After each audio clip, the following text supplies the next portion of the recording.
Obviously, Missourians, as well as me, a businessman and a family man, we want to make sure that the consumers are protected with any kind of project of this magnitude that moves forward.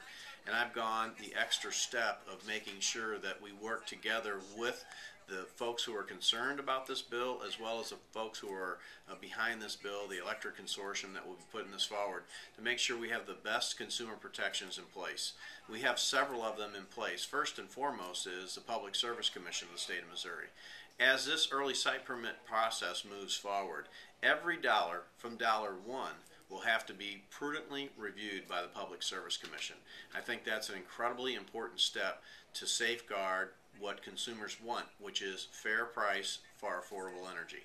The next step that we're going to do is if the consortium of electric providers decide for some reason to sell this plant and they take the permit and say, we got everybody to help us pay for this permit, now we're going to go sell it, the ratepayers would get their money back plus the interest that they may have occurred on that rate that they would have paid to get the permit.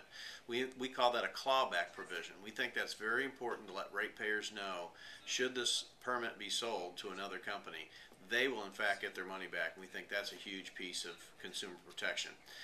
The next piece of consumer protection we have is what's called a cap. The electric consortium feels that it will cost roughly about $40 million to acquire a early site permit through the Nuclear Regulatory Commission process.